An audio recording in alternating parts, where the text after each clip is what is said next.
Warning. Halon systems active. Access denied.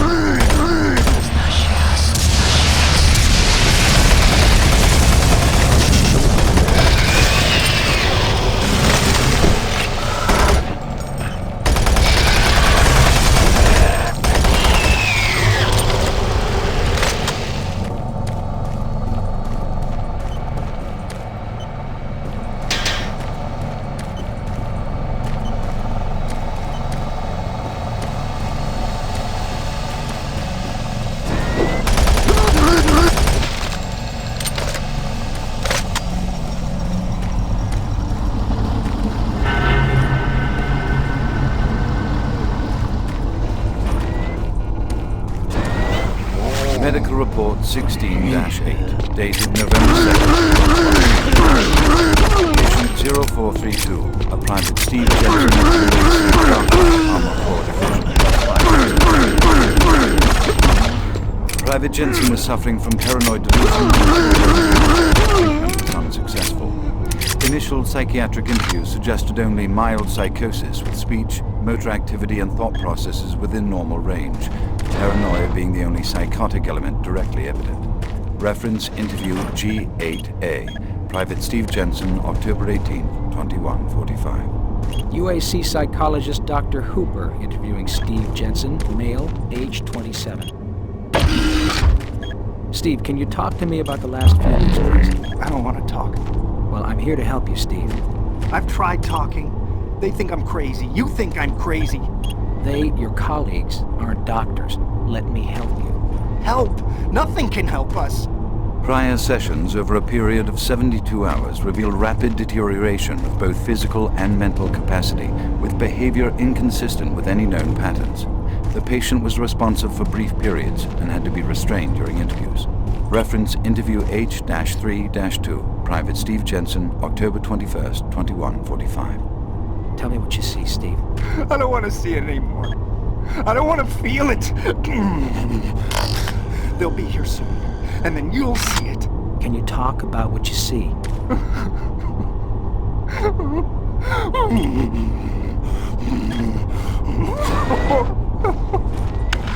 Steve? Patient unresponsive. Terminating interview. We have exhausted all known forms of drug treatment in hopes of finding a way to abate this strange outbreak of dementia, and I have yet to receive any additional data from the psychiatrists back on Earth. Options are quickly dwindling.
Alarm systems deactivated.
Audio log for Phil Wilson, medical technician, Delta Labs, October 20th, 2145.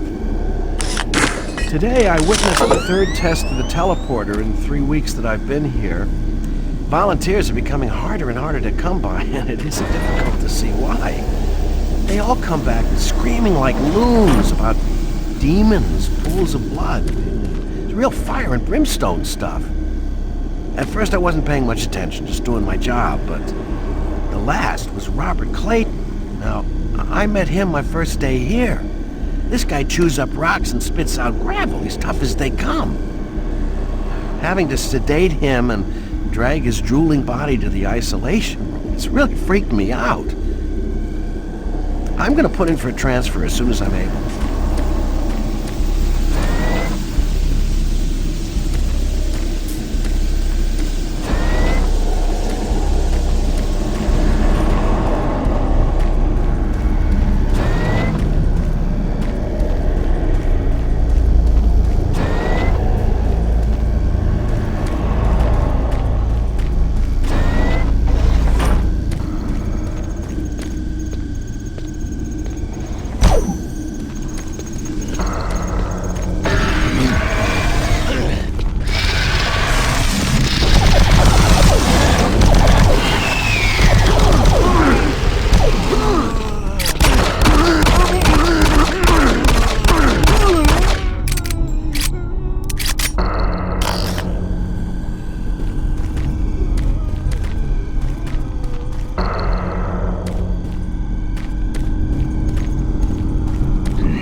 Decontamination process started. Decontamination complete. Have a nice day.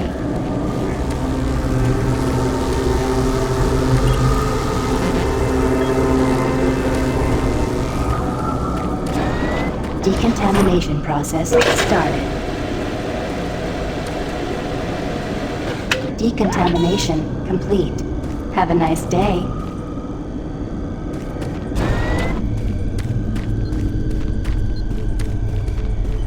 Excellent. That will get the teleporter working again. You don't have much time. You're going to need to teleport across the containment chamber. It's the only way through this part of the complex. Head into the chamber and initiate the sequence on the machine. I'll take care of the rest. I'm not going with you. Good luck. But before you go, I want you to take something. It's a journal I made about the experiments. Those things. It's all there. It'll explain everything. Get it to someone so this never happens again.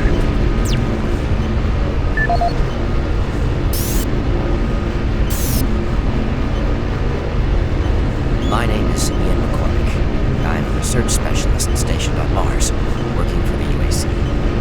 My primary job is, or rather was, to assist Dr. Malcolm Betruger in a variety of experiments, though... My name is Ian McCormick. I'm a research specialist stationed on Mars, working for the UAC. My primary job is, or rather was, to assist Dr. Malcolm Betruger in a variety of experiments, though for the past year we've been focusing almost exclusively on teleportation. I don't know if I'll make it out of here alive, so I'm recording this video log to let someone know what happened, and with that knowledge, prevent it from happening again. Initially, the teleportation experiments were amazing. We were creating a new science, and the prospects of it changing our way of life were, well, they were outstanding.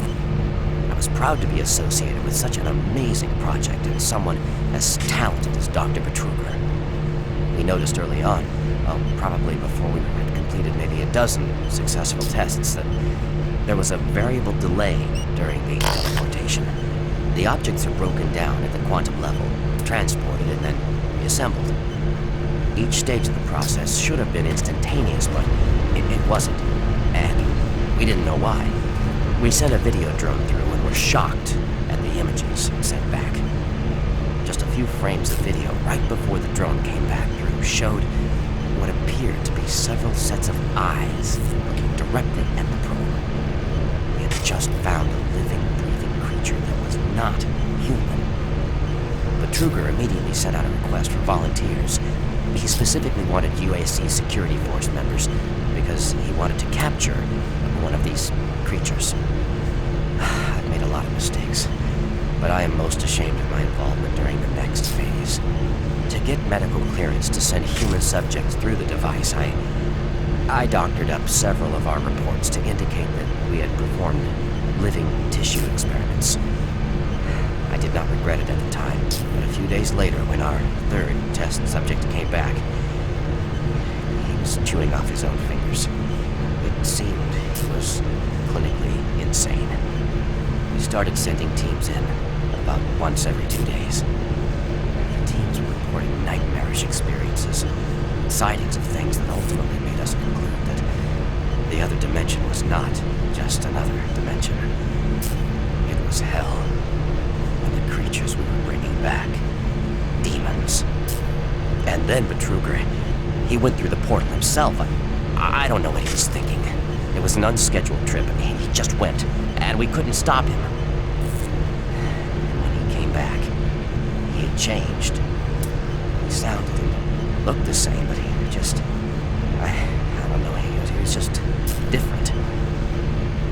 And then he did the unthinkable. He took the Soul Cube, the device that was discovered in the ruins, into the portal. The portal stabilizers just started to fail, and then living hell erupted into the base.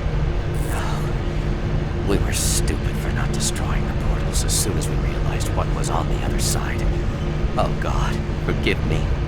I blame myself for my part in this. Please, someone, never let this happen again.